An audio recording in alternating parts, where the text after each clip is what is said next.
For the most part, all about doing as much damage as you possibly can. Now, for the last time, we're going to talk about pressure. What is better as ZENYATTA? To shoot a DPS or to shoot a tank? The answer is... depends. Yes, I don't know. It depends. Zen has very high damage, period. Zen also has Discord Orb that can help you melt tanks pretty decently. But you know what else Discord Orb is really good versus? DPS. I mean, I get it. Tanks have larger health pools, so percentage HP, but it doesn't matter. Discord also significantly changes the kill thresholds for things. In other words, if I'm a Hanzo with Discord Orb, or if I have a Hanzo and I have a Discord Orb, 25% of 125, you know what I'm saying? We're talking about 156 damage or so.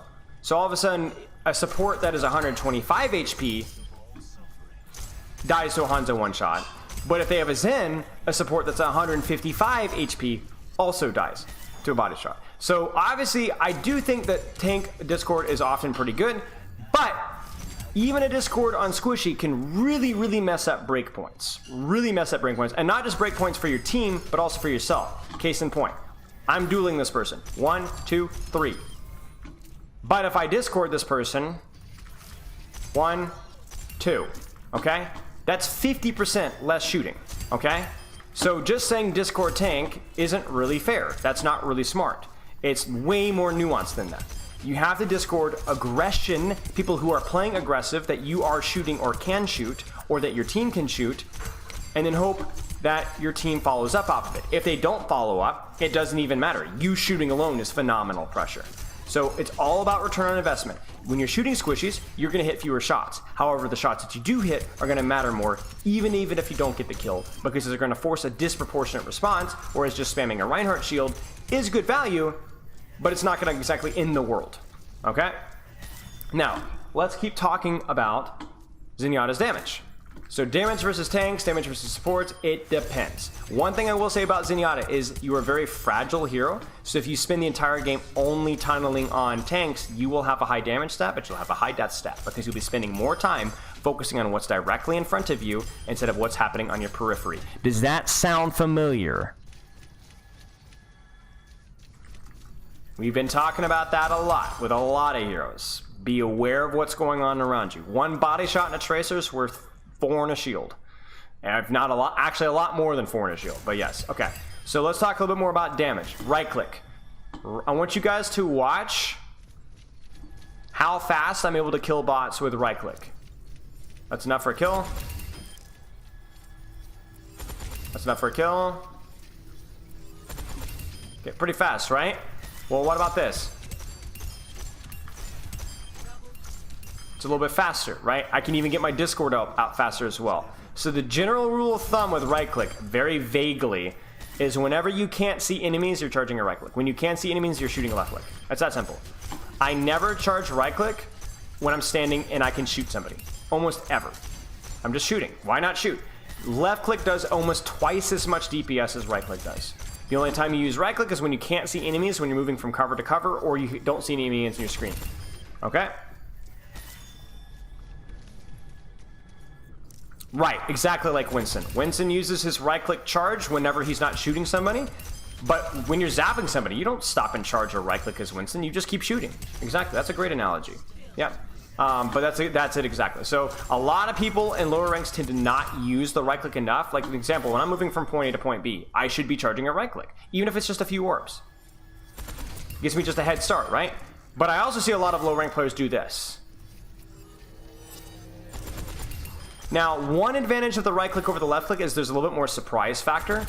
So in other words, I headshot that person, I give them time to hide before I shoot them again, whereas the right click is just like, blam, they don't have time to react, but generally the DPS that you do is such a harsh drop-off, it's not worth getting that surprise factor. Okay? So, left click whenever you can, right click when you can't see anybody or when you're rotating. TLDR, okay?